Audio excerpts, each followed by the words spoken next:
20살의 미스 코리아가 80살의 재벌 회장과 결혼한다면 믿으시겠습니까? 대한민국을 떠들썩하게 만든 이 결혼 발표. 모두가 돈 때문에 영혼을 팔았다고 비난했지만 그 뒤에 숨겨진 충격적인 진실을 알게 된다면 당신도 눈물을 흘리게 될 겁니다. 대한민국 최고의 미인을 뽑는 화려한 무대 위 수천 개의 플래시와 함성 속에서 안동 출신 20살 이서연, 그녀의 이름이 울려 퍼졌습니다. 아침 이슬을 머금은 수선화처럼 맑고 청초한 미모, 상처와 꿈을 동시에 품은 듯한 깊은 눈빛, 시장에서 국밥을 팔던 어머니를 돕던 시골 소녀가 마침내 대한민국 최고의 미녀로 등극한 순간이었습니다. 온 국민이 새로운 미스 코리아의 탄생에 열광했습니다. 언론은 연일 그녀의 기사를 쏟아냈고 SNS는 찬사로 도배되었습니다. 하지만 그 영광은 일주일도 가지 못했습니다. 어느 날 아침 서울의 한 5성급 호텔에서 열린 깜짝 기자회견. 옅은 화장을 한 서연은 슬픔이 깃든 눈으로 떨리는 목소리로 입을 열었습니다. 저를 사랑해주신 모든 분들께 진심으로 감사드립니다. 하지만 오늘 저는 결혼을 발표하려 합니다. 순간 회견장은 물을 끼얹은 듯 조용해졌습니다. 제 남편이 될 사람은 80살의 박진태 회장님이십니다. 모든 카메라가 혼란에 빠졌습니다. 한 기자가 더듬거리며 물었죠. 자, 잘못 말씀하신 거 아닙니까? 아니요, 서연은 잘못 말하지 않았습니다. 맨 뒷줄에 조용히 앉아있던 백발의 노신사, 등이 살짝 굽고 한때 대한민국 경제를 주름잡던 진명그룹의 창업주였지만 10년 전 경영 일선에서 물러나 은둔자처럼 살아온 바로 그 사람이었습니다. 무슨 일이 벌어지고 있는지 파악하기도 전에 언론은 들끓었습니다. 20살 미스 코리아, 80대 재벌과 결혼. 세기의 결혼 뒤의 숨은 진실은 돈인가 비밀인가? SNS에는 비난과 조롱, 인신공격이 쏟아졌습니다. 그녀는 돈의 노예, 야망에 눈이 먼 어린애, 영혼을 판 여자라 불렸습니다. 하지만 서연은 아무런 반응도 하지 않았습니다. 조용히 고향 안동으로 내려가 어머니 김 여사가 여전히 남의 집 만두를 빚으며 생계를 잇는 작은 초가집으로 향했습니다. 억수같이 비가 쏟아지던 그날 밤, 무겁게 가라앉은 공기 속에서 어머니는 딸을 보며 목이 메인 목소리로 물었습니다. 정말 그 길을 가야만 하겠니? 서연은 입술을 깨물며 눈물을 참았습니다. 엄마를 살리려면 어쩔 수 없었어요. 김 여사는 끝내 오열하고 말았습니다. 그렇습니다. 세상의 손가락질과 화려한 조명 뒤에는 아직 꿀 아래 자루 오너가리가 아리마시다. 수십 년간 묻혀있던 비밀, 시간도 지우지 못한 상처. 이 결혼은 단순한 계약이 아니라 과거가 남긴 빚을 갚는 것이었습니다. 결혼식은 기자회견 2주 뒤에 열렸습니다. 화려한 웨딩홀도 카메라도 눈부신 드레스도 없었습니다. 안동 시내에서 차로 30분쯤 떨어진 박 회장의 고택에서 조촐한 가족 식사로 모든 것을 대신했죠. 서연은 하얀 소복 한복을 입고 조용히 앉아 있었습니다. 화장기 없는 얼굴, 슬픔으로 가득 찬 눈빛, 박 회장 역시 낡은 양복 차림이었습니다. 허리는 더 굽었고 찻잔을 든 손은 미세하게 떨리고 있었죠. 결혼 축가도 폭죽도 없이 그저 나이든 친척 몇몇이 어쨌든 저 아가씨가 좋다고 하니 된 거 아니겠어라며 고개를 끄덕일 뿐이었습니다. 첫날 밤, 박 회장의 침실은 마치 오래된 서재 같았습니다. 낡은 책 냄새와 한약 냄새가 가득했죠. 서연은 침대 끝에 걸터 앉아 창틈으로 스며드는 희미한 달빛만 바라보고 있었습니다. 그때 박 회장이 천천히 방으로 들어왔습니다. 그의 눈에는 어떤 욕망도 기대도 없었습니다. 피곤할 테니 그만 쉬게. 옆방에 자네 방을 마련해 두었네. 그는 마른 목소리로 말했습니다. 서연은 한참 동안 그를 바라보다 조용히 고개를 끄덕였습니다. 그 순간 그녀는 깨달았습니다. 이 결혼은 사랑도 육체적 끌림도 아닌 전혀 다른 무언가라는 것을. 약속, 빚, 혹은 속죄. 매일 아침 서연은 5시에 일어났습니다. 박 회장을 위해 직접 차를 내리고 두 사람은 말없이 아침 식사를 했습니다. 누구도 서로에게 질문하지 않았고 서로를 만지지도 않았습니다. 그녀는 이 오래된 고택의 그림자 같았습니다. 박 회장은 늙었지만 여전히 책을 읽고 일기를 쓰고 낡은 사진 한 장이 걸린 커다란 책상 앞에 몇 시간씩 앉아있곤 했습니다. 사진 속에는 서연과 꼭 닮은 젊은 여인이 한복을 입고 강가에 서 있었습니다. 어쩔 땐 박 회장이 자신을 뚫어지게 쳐다보다가 황급히 고개를 돌리기도 했습니다. 밥을 먹다가 문득 참 닮았어. 그때랑 똑같아. 라고 속삭이기도 했죠. 서연은 묻지 않았습니다. 알고 싶지 않았고 들을 용기도 없었습니다. 결혼 후 언론은 잠잠해졌지만 고향의 수군거림은 계속됐습니다. 저렇게 예쁜 애가 왜 80 먹은 노인한테 시집을 가? 수백억은 받았겠지. 요즘 미스코리아들 연기 잘하잖아. 순진한 척하는 거라니까. 어머니에게 드릴 음식을 사러 시장에 갈 때마다 서연은 사람들의 시선을 피해 고개를 숙여야 했습니다. 때로는 죽고 싶을 만큼 수치스러웠지만 뇌졸중으로 쓰러져 반신불수가 된 채 병상에 누워있는 어머니를 떠올리면 다시 마음을 다잡았습니다. 조금만 참자. 다 지나갈 거야.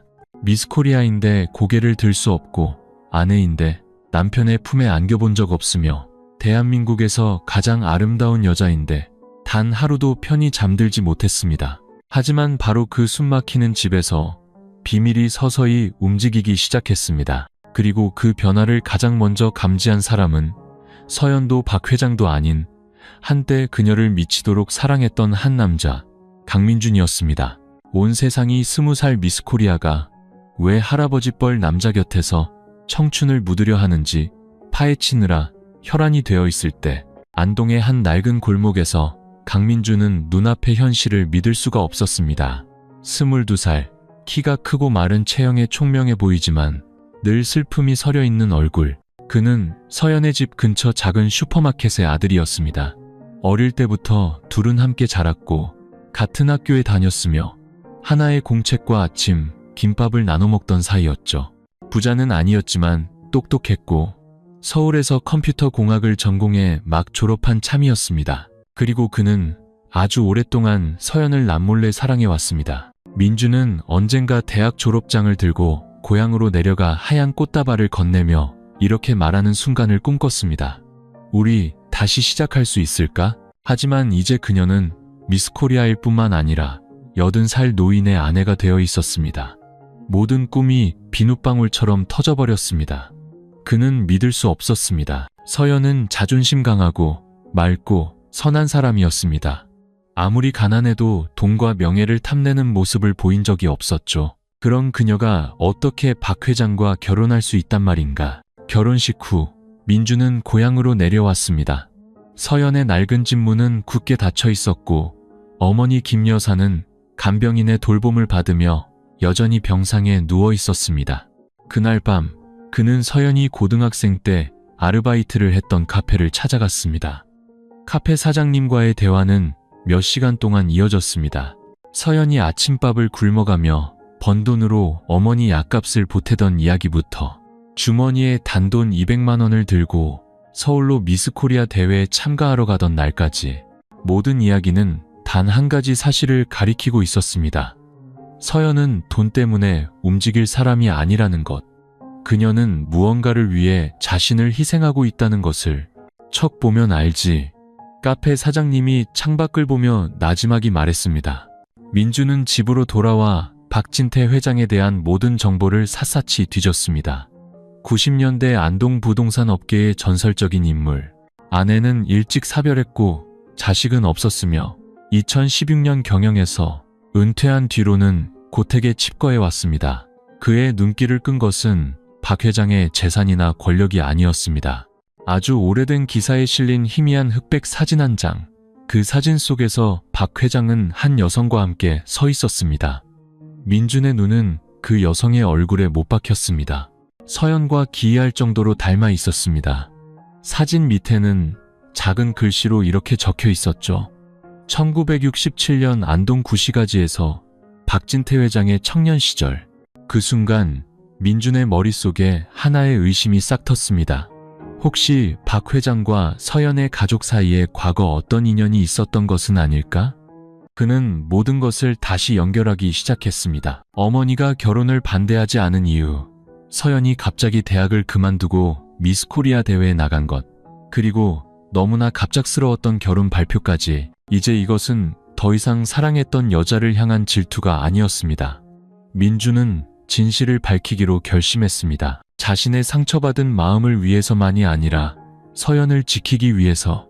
언젠가 비 오는 오후, 그녀가 이렇게 말했던 것처럼, 민준아, 나중에 내가 네 인생에서 갑자기 사라지더라도 나 미워하지 마. 어쩌면 난 그냥 누군가의 빚을 대신 갚고 있는 걸지도 몰라. 뜬 눈으로 밤을 지새운 다음날 아침, 민주는 자전거를 타고 김 여사가 20년 넘게 국밥을 팔았던 구시가지의 낡은 시장으로 향했습니다. 시장 상인들은 서연과 그녀의 어머니를 오랫동안 봐왔습니다. 그는 시장 입구의 찻집에 조용히 앉아 실마리를 찾으려 애썼습니다. 김 여사와 가장 친했던 한 상인 아주머니가 먼저 말을 걸어왔습니다. 오랜만이네, 총각. 자네도 서연이 얘기는 들었지? 민주는 고개를 끄덕이며 조심스럽게 물었습니다. 아주머니, 혹시 예전에 서연이 어머니가 박진태라는 분과 아는 사이였나요? 아주 큰 사업을 하셨던 분 같은데. 박진태라는 이름에 아주머니는 순간 표정이 굳었습니다. 찻잔을 들고 있던 손이 허공에서 멈췄죠. 어떤 박진태 말인가? 옛날에 벽돌 공장하던 박 사장이라면 그 양반이랑 한때 각별했지. 민주는 숨을 죽였습니다. 아주머니는 주위를 살피더니 목소리를 낮췄습니다. 그때 자네 장모님 될 뻔한 양반이 참 젊고 예뻤어. 이 동네에서 미모로 소문이 자자했지. 양반 가문 딸이었는데 집안이 기울어서 학업도 중간에 그만뒀고, 박 사장은 그때 30 초반이었는데 서울에서 막 내려와 사업을 일으켜서 돈도 잘 벌었어. 둘이 진심으로 사랑하는 것 같았지. 결혼한다는 소문까지 돌았는데 어찌 된 일인지 어느 날 갑자기 김 여사가 종적을 감췄다가 몇 달 뒤에 만삭의 몸으로 돌아왔어. 민준의 심장이 쿵 내려앉았습니다. 만삭의 몸으로요? 아주머니는 한숨을 쉬었습니다. 그때 다들 뱃속의 아이 아버지가 박 사장이라고 생각했지. 근데 박 사장은 부인했고 김 여사를 찾아오지도 않았어. 그 사랑 얘기는 나중에 이 동네에 슬픈 전설이 됐지. 그때 그 아이가 아마 서연이일 거야. 민주는 온몸의 피가 차갑게 식는 것을 느꼈습니다. 박 회장과 김 여사의 옛사랑, 아버지 없는 아이, 서연을 바라보던 박 회장의 슬픈 눈빛, 그리고 이 기묘한 결혼, 모든 조각이 맞춰지고 있었습니다. 그는 무거운 마음으로 시장을 떠났습니다. 집으로 돌아오는 길, 그는 야자수 나무들 사이에 숨겨진 고택을 지나쳤습니다. 박 회장의 집이었습니다. 굳게 닫힌 대문 너머로 대나무 숲이 바람에 스치는 소리만 들려왔습니다. 그때 2층 창문 커튼 뒤로 누군가의 그림자가 보였습니다. 서연이었습니다. 그녀는 잠시 창밖을 내다보았습니다. 그 눈빛은 결혼 생활에 행복한 사람의 것이 아니었습니다. 거미줄처럼 얽힌 과거에 갇힌 사람의 눈빛이었습니다. 그날 오후 민주는 다시 김 여사의 집을 찾았습니다. 간병인은 여전히 그 자리를 지키고 있었죠. 민주는 김 여사의 침대 곁에 앉아 그녀의 손을 잡고 속삭였습니다. 어머님, 제가 여쭤볼 자격이 없는 건 알지만 이것만은 알아야겠습니다. 서연이 누구 딸인가요? 김 여사의 흐릿한 눈동자가 파르르 떨렸습니다. 그녀는 민준의 손을 힘겹게 맞잡으며 말했습니다. 더는 파헤치지 말게. 알면 자네만 더 아파. 하지만 어머님, 서연이는 지금 너무 큰 대가를 치르고 있어요. 저는 그 애를 지켜주고 싶습니다. 김 여사의 눈가에서 눈물 한 방울이 흘러내렸습니다. 그녀는 조용히 눈을 감더니 신락 같은 목소리로 말했습니다. 서연이는 두 비겁한 사람의 사랑이 버린 아이다. 그 말은 날카로운 비수가 되어 민준의 심장에 밝혔습니다. 자신의 인생은 다를 것이라 다짐했던 그 소녀가 이제 어머니의 과거 빚을 자신의 청춘으로 대신 갚고 있었습니다. 만약 민준의 의심이 사실이라면 이 결혼은 기묘할 뿐만 아니라 잘못된 것이었습니다. 늦가을의 어느 흐린 오후였습니다. 안동의 하늘은 잿빛 구름으로 뒤덮여 있었죠. 민주는 박 회장의 고택 대문 앞에 서 있었습니다. 그의 손에는 서연이 가장 좋아했던 하얀색 안개꽃 다발이 들려 있었습니다. 초인종을 누르자 잠시 후 가정부 아주머니가 의심스러운 표정으로 나왔습니다. 서연 씨를 만나러 왔습니다. 오랜 친구입니다. 아주머니는 잠시 망설이더니 안을 한번 쳐다보고는 고개를 끄덕였습니다. 뒷마당에서 화초를 돌보고 계세요. 민주는 작은 길을 따라 집 뒤편으로 걸어갔습니다. 뒷마당은 고요했고 바람에 실려온 제스민 향기가 은은했습니다. 서연은 난초 화분 옆에 쪼그리고 앉아 잎사귀를 하나하나 정성껏 닦고 있었습니다. 서연아, 그녀는 깜짝 놀라 돌아봤습니다. 짧은 순간 두 사람의 눈빛이 허공에서 마주쳤습니다. 당혹감, 아쉬움, 그리고 고통. 서연은 황급히 고개를 돌리고는 장갑을 벗으며 일어섰습니다. 여긴 어떻게 왔어? 목소리는 차가웠지만 떨림을 감추지는 못했습니다. 민주는 꽃다발을 쥔 손에 힘을 주었습니다. 더 이상 모르는 척할 수 없었습니다. 네가 행복하지 않다는 거 알아. 난 괜찮아. 서연이 애써 평온한 척 대답했습니다. 안 괜찮잖아, 서연아. 나한테 거짓말하지 마. 그리고 너 자신에게도. 그녀는 침묵했습니다. 시장 아주머니를 만났어. 너희 어머니와 박 회장님의 과거에 대해 들었고 네가 어머니 때문에 그 빚 때문에 결혼했다는 것도 알아. 하지만 너 한 번이라도 생각해 본 적 있어? 이대로 계속되면 내 인생은 어떻게 될지? 서연은 씁쓸하게 웃었습니다. 그 웃음은 눈물보다 더 아팠습니다. 내가 그런 생각을 안 해봤을 것 같아? 매일 밤 생각해. 하지만 그러다가도 엄마를 보면, 한순간의 실수 때문에 평생을 고통 속에서 사신 엄마를 보면 그냥 남은 여생만이라도 편안하게 해드리고 싶었어. 그럼 너는? 내 인생은 어떡하고? 민준이 애원하듯 다가섰습니다. 나는 괜찮아. 난 이제 익숙해. 그때 나무 지팡이가 바닥을 찢는 소리가 들려왔습니다. 두 사람이 돌아보자 그곳에 박 회장이 서 있었습니다. 꼿꼿했지만 늙고 지친 모습, 깊이를 알 수 없는 눈으로 민준을 바라보고 있었죠. 마치 이 만남을 예상했다는 듯이. 젊은이, 자네 말이 맞네. 하지만 자네는 아직 이야기의 전부를 알지 못해. 그는 천천히 두 사람에게 다가와 서연의 어깨에 가만히 손을 얹었습니다. 이제 서연이가 스스로 결정하게 놔두게나. 모든 것은 때가 되면 밝혀져야 하는 법이니.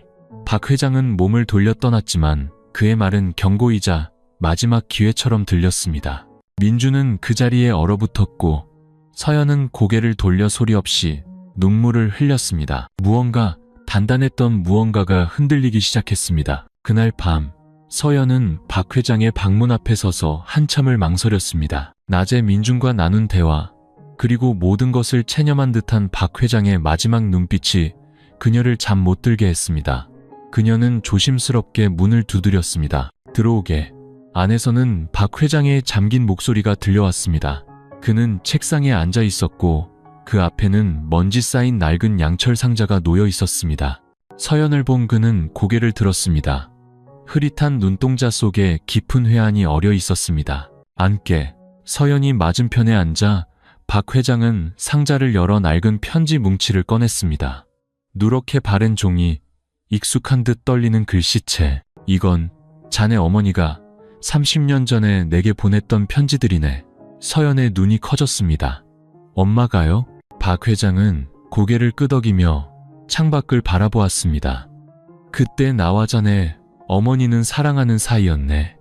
진심으로 결혼하고 싶었지만 집안의 반대가 너무 심했지.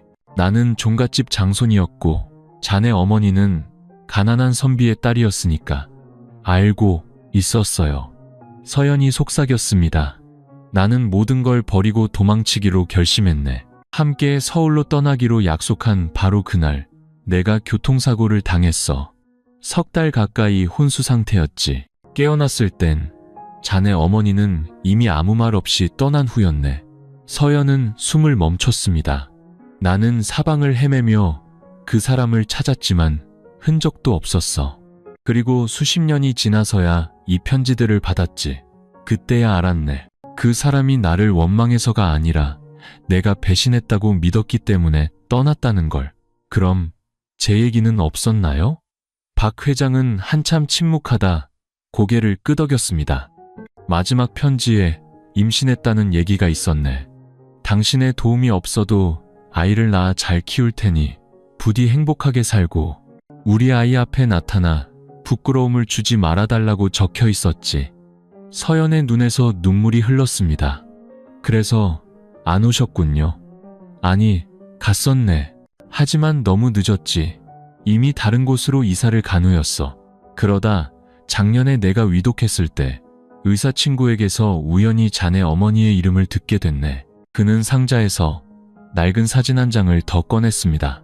민준이 인터넷에서 봤던 바로 그 사진. 젊은 시절의 박 회장과 그 옆에 서 있는 한복 입은 젊은 여인, 바로 어머니였습니다. 내가 자네가 그 사람의 딸이라는 걸 알았을 때 나는 벌을 받는 기분이었네. 내가 가장 사랑했던 두 여자를 가장 끔찍한 방식으로 상처 입힌 셈이니까. 서연은 얼굴을 감싸고 흐느꼈습니다. 자신의 삶이 이렇게나 엇갈린 사랑 이야기에서 시작되었을 줄은 꿈에도 몰랐습니다. 그런데 왜 저와 결혼하신 거예요? 그 질문에 박 회장은 그녀를 오랫동안 바라보다 나지막이 대답했습니다. 자네 모녀를 위해 아무것도 하지 않고 죽을 수는 없었기 때문일세. 내가 법적인 남편이 되면 자네를 지킬 수 있고 자네 어머니를 최고의 병원에서 치료하게 할 수 있고 이 모든 재산을 물려줄 수 있을 거라고 생각했네. 그게 내가 아는 유일한 속죄의 방식이었어. 방 안에는 오랫동안 침묵이 흘렀습니다. 하지만 제가 오해받고 세상의 손가락질을 받으며 고통스러울 거라는 생각은 안 해보셨나요? 생각했네. 내가 어리석었지. 내 힘으로 자네를 지킬 수 있다고 착각했어. 하지만 자네가 김 여사의 딸이라는 걸 잊었네. 다른 사람이 주는 것으로 사는 게 아니라 가슴으로 사는 사람이라는 걸. 그는 자리에서 일어나 책장에서 커다란 봉투 하나를 꺼냈습니다. 이건 내전 재산일세, 유언장, 등기권리증, 통장 모두 자네에게 넘겨주고 싶네. 내가 떠나더라도 자네가 더 이상 빚이나 의무감에 얽매이지 않고 자유로운 사람으로 살 수 있도록. 서연은 아무 말도 할 수 없었습니다. 눈물이 뺨을 타고 하염없이 흘렀습니다. 박 회장은 그녀의 손을 잡았습니다. 결혼 후 처음이자 어쩌면 마지막으로. 미안하다. 한 번만이라도 이렇게 불러볼 수 있다면 좋겠구나. 내 딸아. 박 회장과 대화를 나눈 후 사흘 밤낮 서연은 뜬 눈으로 지새웠습니다. 과거는 거센 물살처럼 그녀를 휘감았고 원망, 안타까움, 연민, 그리고 분노가 뒤섞인 감정 속에서 허우적거렸습니다. 그날 아침 민준이 갑자기 찾아왔습니다. 예전의 부드러운 모습은 온데간데 없고 결연한 표정으로 문 앞에 서 있었습니다. 서연아, 얘기 좀 해. 그녀는 말없이 그를 뒷마당으로 안내했습니다. 민준은 주머니에서 종이 뭉치를 꺼냈습니다. 이건 박 회장님이 작성한 유언장 사본이야.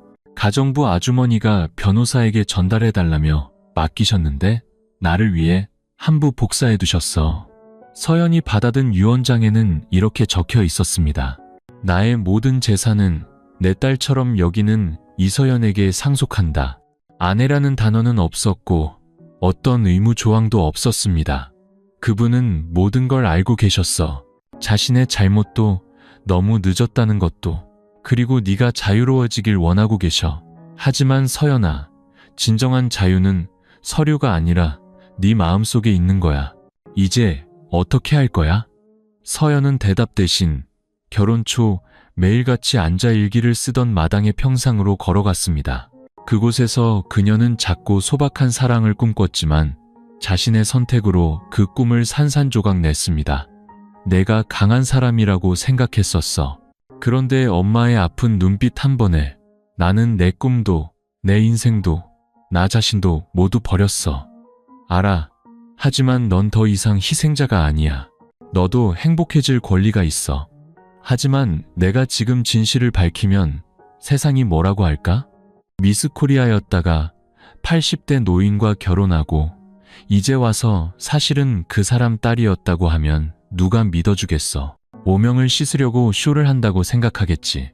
민준이 다가와 그녀의 손을 잡았습니다. 그럼 말하지 않으면 평생 동정의 시선 속에서 살 거야? 돈에 미친 미스 코리아라는 오명을 쓰고 서연은 목이 메었습니다. 그의 말이 맞았습니다.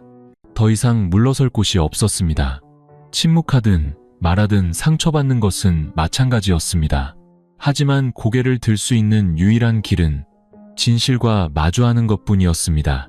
그날 오후 서연은 손편지를 썼습니다. 남편이라고도 아버지라고도 부를 수 없는 그 사람에게 보내는 눈물 젖은 편지.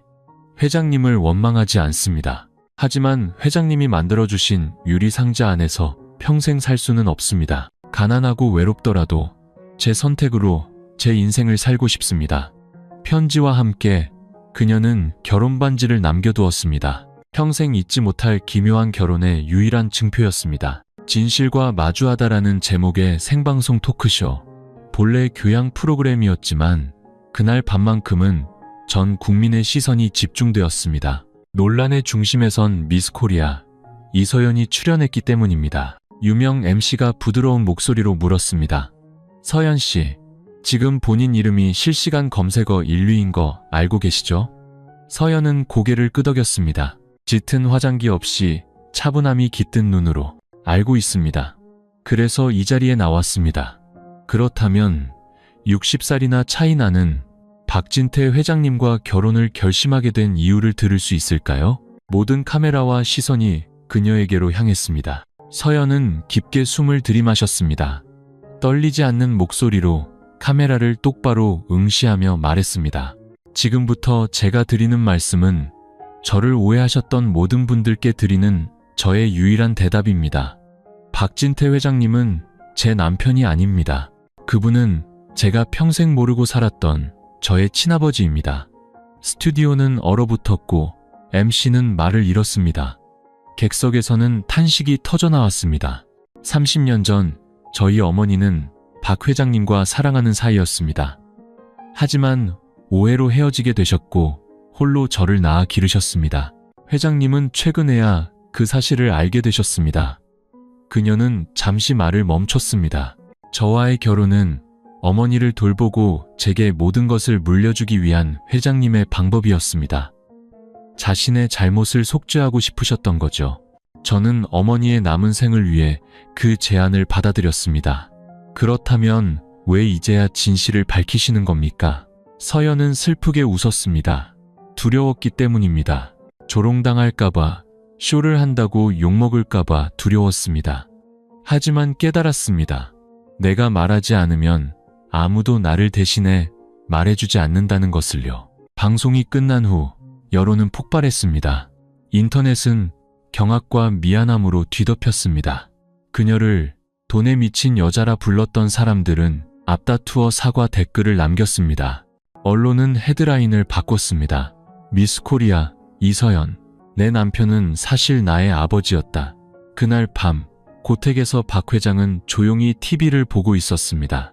프로그램이 끝나자 그는 서랍에서 낡은 편지 한 통을 꺼내 마지막으로 읽어보고는 희미하게 미소 지었습니다. 은수가, 우리 딸이 드디어 자기 자신으로 살 용기를 내꾸려. 방송국을 나서는 서연을 기다리고 있던 첫 번째 사람은 민준이었습니다. 그는 붉어진 눈으로 웃으며 말했습니다. 네가 해낼 줄 알았어. 서연은 고개를 끄덕였습니다. 내 명예를 위해서가 아니야. 내 안에 있는 진짜 나를 위해서. 다음 날 아침, 서연은 오랜만에 가벼운 마음으로 눈을 떴습니다. 여론은 완전히 돌아섰고 어머니도 떨리는 손으로 그녀를 잡으며 내 딸, 자랑스럽다고 말해주었습니다.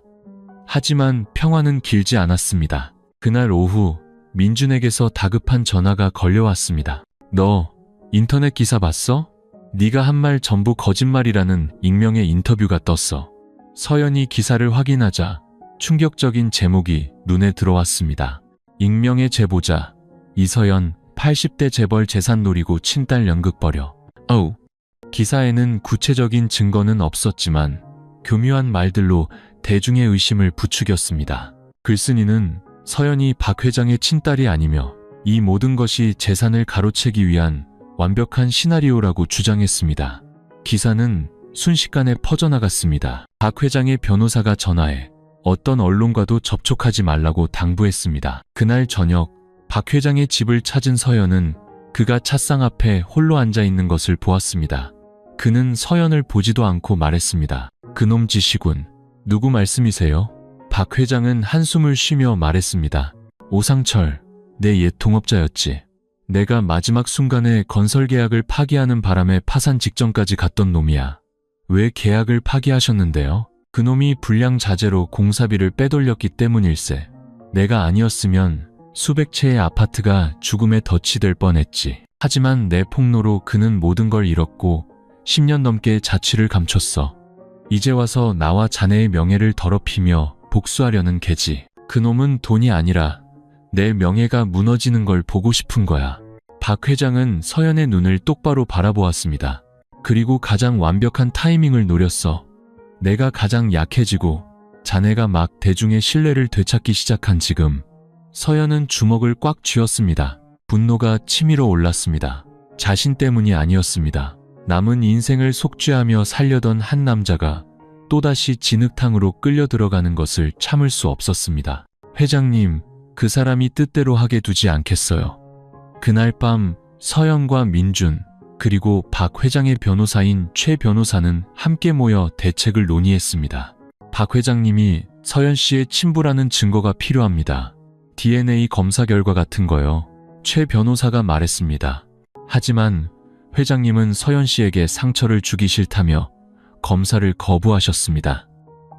그때 서연이 문득 기억을 떠올렸습니다.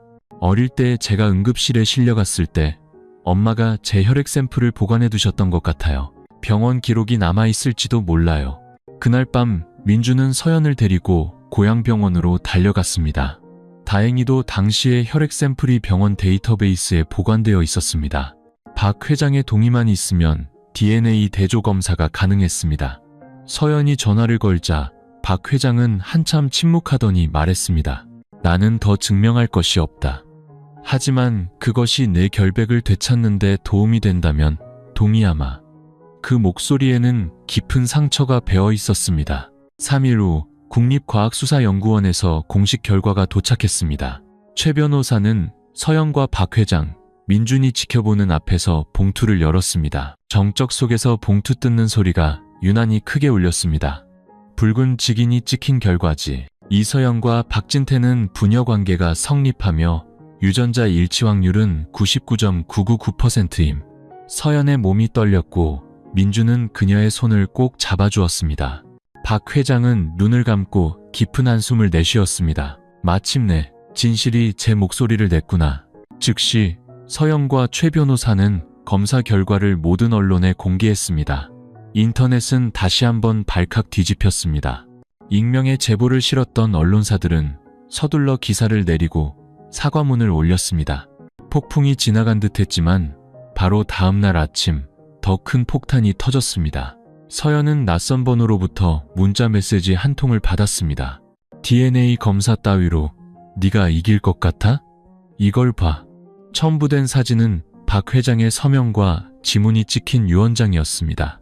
내용은 충격적이었습니다. 나의 전 재산을 나의 유일한 정신적 계승자인 오상철에게 양도한다.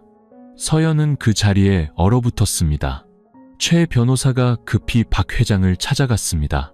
유언장 사진을 본 박 회장의 얼굴이 새하얗게 질렸습니다. 이건 내 서명이 맞네. 민주는 믿을 수 없었습니다.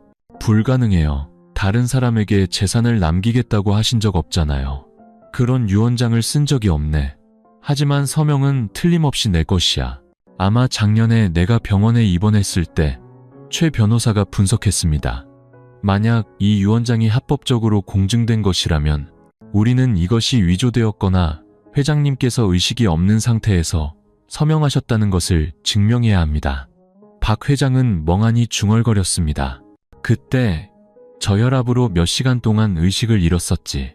아마 그때였을 거야. 오상철, 그놈이었습니다.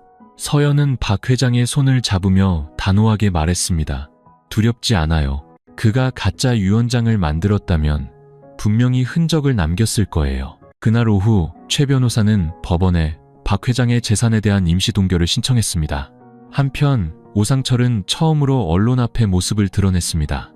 그는 기자회견을 열어 태연하게 말했습니다. 박 회장님과 저는 친형제나 다름없는 사이입니다. 그분은 저를 유일하게 신뢰하셨고 갑자기 나타난 딸이라는 여자는 믿지 않으셨습니다. 이 유언장은 변호사와 증인이 있는 자리에서 합법적으로 작성되었습니다. 여론은 다시 한번 요동쳤지만 이번에 서연은 피하지 않았습니다. 그녀는 언론 앞에서 당당히 선언했습니다. 저는 재산 싸움을 하고 싶은 게 아닙니다. 저는 진실을 원합니다. 만약 저 유언장이 합법적이라면 저는 물러나겠습니다. 하지만 위조된 것이라면 그를 법의 심판대에 세우기 위해 모든 것을 걸겠습니다. 그리고 어딘가 어두운 곳에서 오상철은 차갑게 웃고 있었습니다. 게임은 이제 막 시작됐을 뿐이야, 아가씨. 최 변호사의 사무실. 오상철 측이 공개한 유언장과 박 회장의 실제 서명이 나란히 놓여 있었습니다. 민주는 팔짱을 낀 채 서명을 뚫어져라 쳐다보았습니다. 서명은 95% 이상 일치합니다. 하지만 태자의 마지막 획이 미세하게 떨려요. 평소 회장님의 단호한 필체와는 다릅니다. 최 변호사는 박 회장이 작년 입원 당시 심각한 저혈압으로 의식이 불분명한 상태에서 서명을 강요당했을 가능성이 높다고 확신했습니다. 다음 날 아침, 서연과 민주는 박 회장이 입원했던 병원을 찾아갔습니다. 당시 그를 돌봤던 수간호사는 그날 검은 양복을 입은 중년 남성이 박 회장의 조카라며 면회를 신청했던 것을 기억해냈습니다. 방문 기록부에는 오상철이라는 이름과 유언장이 작성된 날짜가 정확히 기재되어 있었습니다. 다시 사무실로 돌아온 그들은 유언장의 증인으로 서명한 두 사람을 추적하기 시작했습니다. 며칠간의 수소문 끝에 증인 중 한 명인 김 여사가 사실은 오상철의 옛 가정부였다는 사실을 알아냈습니다. 서연은 직접 그녀를 찾아갔습니다. 김 여사는 처음에는 두려움에 떨며 문을 닫으려 했지만 서연은 부드럽게 물었습니다. 아주머니, 정말 무엇에 서명하셨는지 알고 계셨나요? 김 여사는 한참을 침묵하다 눈물을 터뜨렸습니다. 오상철이 땅 매매 계약서라고 속이고 2억 원을 주며 서명을 부탁했고 나중에야 유언장이었다는 사실을 알았다고 고백했습니다. 아주머니, 법정에서 진실을 말씀해 주실 수 있나요? 김 여사는 고개를 끄덕였습니다. 내 남은 인생 죗값을 치르고 싶소. 최 변호사는 즉시 법원에 김 여사의 증언과 녹취록, 박 회장의 진료 기록을 증거로 제출하며 유언장의 효력 정지를 신청했습니다. 그러자 오상철 측은 다시 기자회견을 열어 박 회장이 완전히 맑은 정신으로 유언장을 작성했다고 주장했습니다. 이제 싸움은 진실을 넘어선 두 세대의 자존심 대결이 되었습니다. 그날 저녁, 서연은 서재에 홀로 앉아 있는 박 회장을 보았습니다.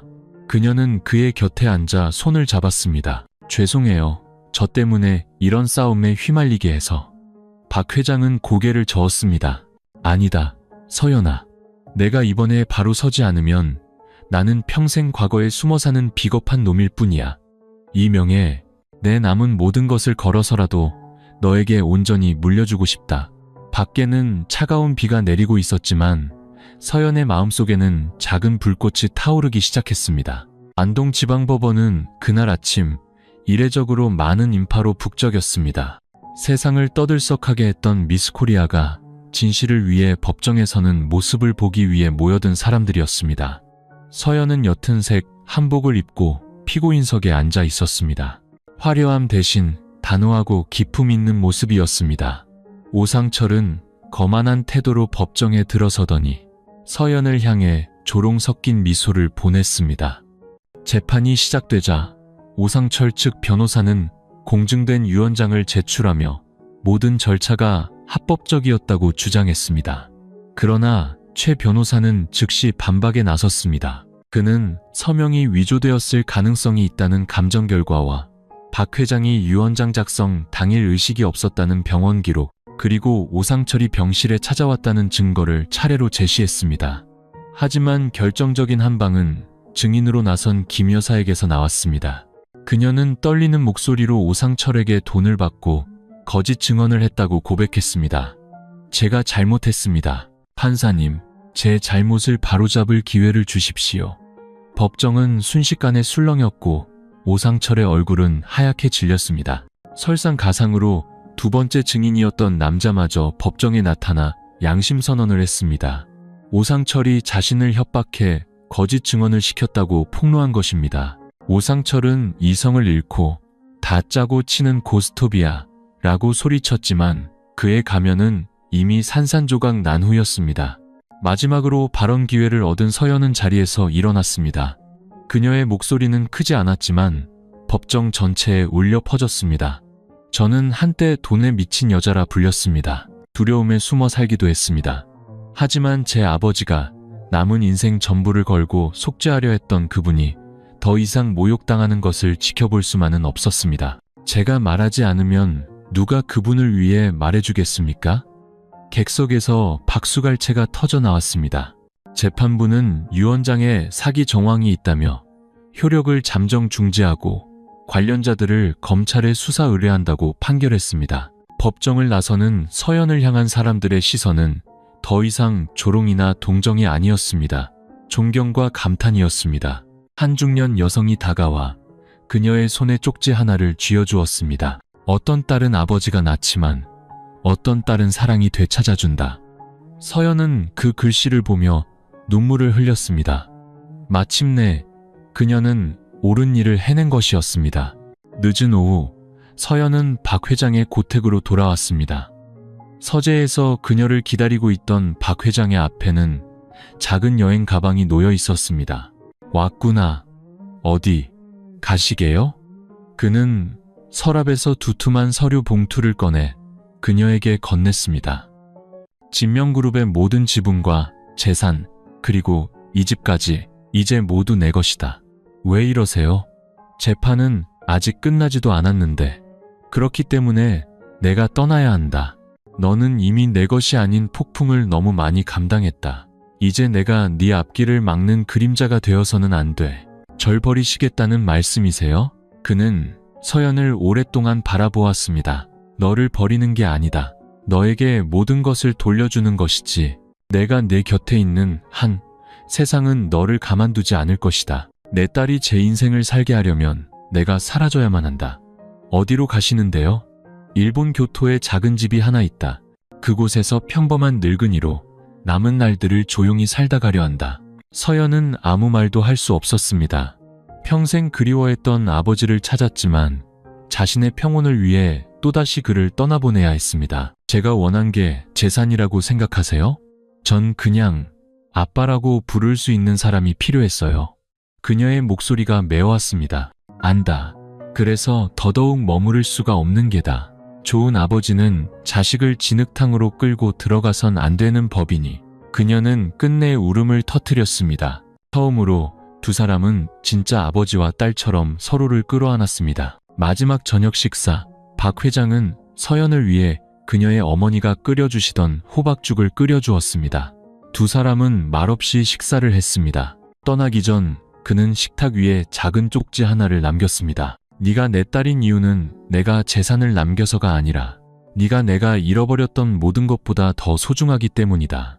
대문이 닫히는 소리가 들렸을 때 서연은 더 이상 울지 않았습니다. 그녀는 알았습니다. 때로는 놓아주는 것이 진짜 사랑이라는 것을. 박 회장이 조용히 한국을 떠난 지 한 달. 서연은 여전히 그 고택에 머물렀습니다. 부유한 안주인이 아니라 막 찾았다가 떠나보낸 아버지를 위한 기억의 파수꾼처럼. 언론은 여전히 그녀의 이야기를 다뤘지만 이제 그녀는 어떤 인터뷰에도 응하지 않았습니다. 어느 날 민준이 찾아와 그녀 앞에 서류 뭉치 하나를 놓았습니다. 너처럼 상처받고 오해받고 여론의 폭력에 침몰했지만 목소리 한번 내보지 못한 여자들이 얼마나 많은지 알아? 네가 그들을 위해 네 목소리를 사용한다면 너의 명예뿐만 아니라 더 많은 사람들이 구원받을 수 있을 거야. 서연의 눈길은 서류의 첫 줄에 머물렀습니다. 악성 미디어 피해 여성 및 아동지원센터. 그녀는 미소 지었습니다. 슬픔이 섞이지 않은 온화한 미소였습니다. 온 세상이 나를 저주했을 때 죽고 싶다고 생각했었어. 하지만 엄마를 위해, 박 회장님을 위해 그리고 나처럼 아무도 믿어주지 않는 사람들을 위해 살아남았어. 이제 시작하자. 그날 이후 서연은 연예계 활동 중단을 공식 선언했습니다. 그녀는 SNS에 단 하나의 글을 남겼습니다. 저는 더 이상 무대 위의 미스 코리아가 아닙니다. 침묵 속에서 피 흘렸던 심장들과 동행하는 사람이 되겠습니다. 그녀는 자신의 상속 재산으로 어머니의 이름을 딴 은숙재단을 설립했습니다. 미혼모, 사회적 편견과 미디어 폭력에 시달리는 여성들을 돕기 위한 재단이었습니다. 처음에는 소수의 사람들만이 찾아왔지만 곧 용기를 낸 목소리들이 모여들기 시작했습니다. 사람들은 이제 서연을 다른 눈으로 바라보기 시작했습니다. 호기심이나 동정이 아닌 존경의 눈으로. 민주는 말없이 그녀의 곁을 지켰습니다. 고백도 재촉도 없이 그저 묵묵히 그녀와 함께 걸었습니다. 어느 날 대학 강연에서 한 여대생이 울며 말했습니다. 서연 씨, 저 언니 미워했어요. 돈만 밝히는 사람인 줄 알았어요. 그런데 저도 과거의 상처를 고백했다는 이유만으로 사람들에게 손가락질을 받았어요. 그때 알았어요. 언니는 틀린 게 아니라 우리보다 훨씬 용감한 사람이었다는 걸요. 서연은 그 여학생의 손을 잡으며 말했습니다. 나도 피해자였어요. 하지만 내가 목소리를 내지 않았다면 나는 영원히 패배자였을 거예요. 늦은 오후 강연을 마치고 돌아온 서연은 국제전화 한 통을 받았습니다. 일본에서 걸려온 전화였습니다. 불길한 예감에 손이 떨렸습니다. 수화기 너머에서는 서툰 한국말로 또렷한 목소리가 들려왔습니다. 교토 대학병원 간호사입니다. 박진태 환자께서 오늘 아침 뇌출혈로 쓰러지셨습니다. 서연의 온몸이 차갑게 굳었습니다. 현재 위독한 상태입니다. 의식을 잃기 전 당신의 이름과 연락처를 종이에 적어두셨습니다. 어떻게 전화를 끊었는지 기억나지 않았습니다. 세상이 무너지는 것 같았습니다. 막 사랑하는 법을 배우기 시작한 아버지가 이제 3000km 떨어진 곳에서 죽어가고 있었습니다. 민준이 그녀의 창백한 얼굴을 보고 무슨 일이냐고 물었습니다. 박 회장님이 일본에서 혼수 상태래요. 그는 더 묻지 않고 그녀의 어깨를 감싸 안았습니다. 집으로 돌아온 서연은 박 회장이 남긴 서류 가방을 열었습니다. 그 안에는 한 번도 열어보지 않은 편지 한 통이 있었습니다. 내가 만약 쓰러지더라도 달려오지 마라. 나는 충분히 살았다. 너는 너의 삶을 살아라. 더 이상 나 때문에 발목 잡히지 마라. 눈물이 편지 위로 떨어졌습니다. 하지만 그녀는 더 이상 옛날의 약한 소녀가 아니었습니다. 그녀는 침묵을 선택했고 희생을 선택했지만 이제는 알았습니다. 사랑은 돌아와야 할 때 돌아가는 것이라는 걸. 다음날 아침 그녀는 재단의 모든 업무를 동료에게 맡기고 공항으로 향했습니다. 떠나기 전 그녀는 민준의 손을 잡고 말했습니다. 평생 나를 사랑해달라고 약속하지 않아도 돼. 하지만 내가 돌아올 때까지 기다려줄 수 있어? 민준은 붉어진 눈으로 고개를 끄덕였습니다. 네가 나를 선택하지 않아도 돼. 네가 옳다고 믿는 삶을 온전히 살아내면 돼. 교토로 향하는 긴 비행시간 동안 서연은 아버지의 편지를 손에 꼭 쥐고 있었습니다. 마지막 포옹이 기다릴지 아니면 차가운 복도 끝 희미한 불빛만이 기다릴지 알 수 없었습니다. 하지만 이번에는 도망치지 않을 것이었습니다. 너무 늦기 전에 가장 소중한 것을 지키기 위해. 교토 대학병원에 도착했을 때 밖에는 보슬비가 내리고 있었습니다. 의사는 무거운 표정으로 말했습니다. 뇌출혈이 심각해 의식이 돌아오지 않고 있습니다. 최선을 다하고 있지만 마음의 준비를 하시는 게 좋겠습니다. 서연은 울지 않았습니다. 중환자실, 규칙적인 기계음만이 생명의 시간을 재고 있었습니다. 박 회장은 앙상하게 마른 채 수많은 링거줄에 둘러싸여 누워 있었습니다. 그녀는 다가가 차갑게 식은 그의 손을 잡았습니다. 저 왔어요, 아빠. 그녀가 속삭였습니다. 다시는 아빠라고 못 부를 줄 알았는데 그러니까 일어나서 똑똑히 들으셔야 해요. 그때 등 뒤에서 서툰 한국말로 누군가 말했습니다. 그분 매일 그 말을 연습하셨습니다. 돌아보니 백발의 일본인 노인이 간호사복을 입고 서 있었습니다. 저는 하루토라고 합니다. 박 회장님의 간병인이었죠. 하루토는 서연의 옆에 앉아 따뜻한 목소리로 이야기를 시작했습니다. 박 회장님은 일본에 오셨을 때 말을 거의 못하셨지만 매일 한 문장을 연습하셨어요. 아빠가 미안하다, 딸아. 왜 그러시냐고 물었더니 사랑하는 여자와 딸을 버렸으니 다음 생이 있다면 제대로 된 아빠가 되고 싶다고 하시더군요. 서연의 눈에서 눈물이 터져 나왔습니다. 한 번은 아이처럼 우신 적도 있어요. 길거리에서 빵을 사 먹는 딸의 모습을 보고도 다가가지 못했던 자신을 원망하면서요. 하루토는 주머니에서 접힌 종이 한 장을 꺼내 서연에게 건넸습니다. 이 편지를 맡기시며 따님이 오면 전해달라고 하셨습니다. 그녀는 떨리는 손으로 편지를 열었습니다. 서연아, 네가 이 편지를 읽는다면 아빠는 네 목소리를 들을 기회를 영영 잃었겠구나. 아빠는 평생을 실수하며 살았다. 가장 큰 실수는 내 엄마를 떠나보낸 것이 아니라 너를 더 일찍 찾지 못한 것이다. 네가 내 방문을 두드리고 나를 아빠라고 불러주고 처음으로 나를 안아주었을 때 나는 비로소 용서받았다는 것을 알았다. 고맙다 내 딸아. 만약 네가 아빠를 그리워하게 된다면 하늘을 보렴. 어디선가 아빠가 항상 너를 지켜보고 있을 테니 너의 아빠 박진태가. 서연은 편지를 가슴에 끌어안고 오열했습니다. 용서할게요, 아빠. 그러니까 제발 한 번만 더 제 목소리를 들어주세요. 똑똑히 들어주세요. 아빠. 그날 밤 서연은 아버지의 침대 곁에서 잠이 들었습니다. 다음 날 새벽 희미한 여명 속에서 박 회장의 손가락이 미세하게 움직였습니다. 심장 박동기가 다른 소리를 내기 시작했고 서연은 깜짝 놀라 잠에서 깼습니다. 아버지가 천천히 눈을 뜨고 있었습니다. 아빠, 그녀가 외쳤습니다. 박 회장은 아주 힘들게 아주 작은 목소리로 말했습니다. 하지만 서연은 똑똑히 들었습니다.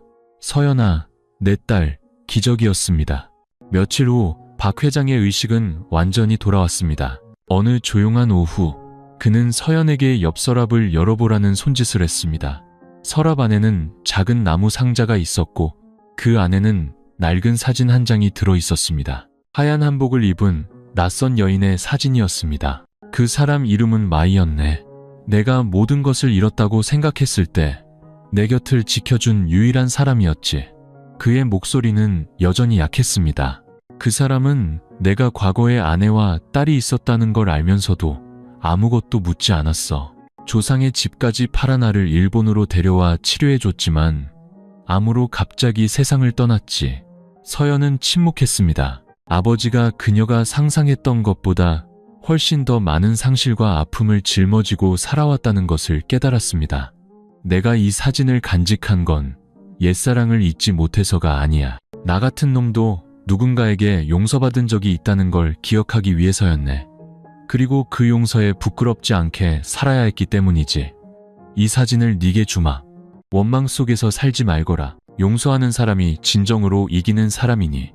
그날 서연은 처음으로 깨달았습니다. 가족이란 핏줄이 아니라 가장 최악의 모습일 때조차 나를 사랑해주는 사람들이라는 것을. 2주 후 서연은 다시 한국으로 돌아왔습니다. 박 회장의 건강은 기적적으로 회복되고 있었습니다. 그가 떠나기 전 속삭인 말, 네가 하는 일을 계속하렴. 아빠는 보살핌이 아니라 자랑스러움이 필요하다는 말이 그녀의 발걸음을 이끌었습니다. 하지만 그녀가 모든 것을 쏟아부었던 은숙재단은 엉망이 되어 있었습니다. 홈페이지는 해킹당했고 SNS에는 자선사업을 위장해 돈 세탁을 한다. 피해자 코스프레로 이미지 세탁 중이라는 악성 루머가 퍼지고 있었습니다. 심지어 일부 젊은 직원들은 가족의 반대로 재단을 떠나야 했습니다. 민준이 조사한 바에 따르면 과거 서연에 대한 악성 뉴스로 이득을 봤던 일부 언론사들이 연합해 조직적으로 재단을 공격하고 있었습니다. 피해자들이 목소리를 낼수록 그들의 이익은 줄어들기 때문이었습니다. 그날 밤 서연은 사무실에 홀로 앉아 있었습니다. 그때 재단의 도움으로 유학을 떠난 한 소녀에게서 온 편지가 눈에 들어왔습니다. 언니가 아니었다면 저는 세상을 떠났을 거예요. 어두운 방에 등불을 켜줘서 고마워요. 서연은 편지를 가슴에 꽉 쥐었습니다. 다음 날 아침 그녀는 기자회견을 열었습니다. 만약 거짓 뉴스로 타인의 존엄을 짓밟아 돈을 버는 자들이 제가 고개 숙일 거라 생각했다면 그건 착각입니다. 저 이서연은 짓밟히고 무너지고 온 세상의 저주를 받았지만 그렇기에 진실한 말 한마디의 가치를 압니다. 단 한 명이 남더라도 저는 끝까지 싸울 것입니다. 이 기자회견은 수백만 뷰를 기록했고 침묵하던 피해자들이 용기를 내기 시작했습니다. 그 직후 서연은 자신을 백 기자라고 소개하는 한 탐사보도 전문 기자에게서 연락을 받았습니다. 그는 서연이 맞서 싸우려는 미디어 카르텔에 대한 자료를 가지고 있었습니다. 그가 건넨 자료 속에는 서연의 눈에 익은 이름이 있었습니다. 미디어영의 대표 최준영. 서연의 심장이 내려앉았습니다. 최준영은 그녀가 미스 코리아에 당선된 후 가장 가까이서 그녀를 도왔던 사람이었습니다. 재단 설립을 제안하고 연설문을 써주던 사람이었습니다. 그리고 스캔들이 터지자마자 연기처럼 사라졌던 사람이었습니다. 불가능해요. 그는 누구보다 저를 믿어줬던 사람이에요. 백 기자는 씁쓸하게 웃었습니다. 돈과 권력 앞에서는 믿음도 변하는 법입니다. 어쩌면 처음부터 그녀는 그가 키우려던 하나의 상품이자 조종하기 쉬운 체스말에 불과했을지도 모릅니다. 분노가 치밀어 올랐습니다. 그녀는 결심했습니다. 더 이상 침묵하지 않겠어요. 그날 밤 서연은 백 기자가 넘겨준 증거와 함께 사이버 수사대에 익명으로 고발장을 제출했습니다. 동시에 최준영의 회사 내부 메일이 유출되는 사고가 터졌습니다. 그 안에는 돈을 받고 여론을 조작한 구체적인 정황이 담겨 있었습니다. 며칠 후 최준영이 해외로 장기 출장을 떠났다는 소식이 들려왔습니다. 서연은 창밖을 보며 생각했습니다. 아무도 진실을 죽일 수는 없어. 묻혀있을 뿐 언젠가는 반드시 싹을 틔울 테니까. 한 달 후 미디어 카르텔의 실체가 드러나면서 서연의 이름 앞에는 더 이상 스캔들이라는 수식어가 붙지 않았습니다. 대신 절망의 나락에서 일어서 약자의 운명을 바꾼 전 미스 코리아라는 타이틀이 붙었습니다. 그때 그녀는 태국에서 열리는 미디어 권리와 사회 정의 국제 포럼의 기조 연설자로 초청받았습니다. 당신의 이야기는 국경을 넘었습니다. 세상에 나와 진실은 반드시 들려야만 한다고 외쳐주십시오. 방콕의 거대한 포럼 현장. 수백 명의 시선이 집중된 가운데 서연은 하얀 한복을 입고 무대에 올랐습니다. 저는 한때 미의 상징이었지만 단 한 장의 결혼사진으로 세상의 적이 되었습니다. 사람들은 진실이 아니라 심판을 원했습니다.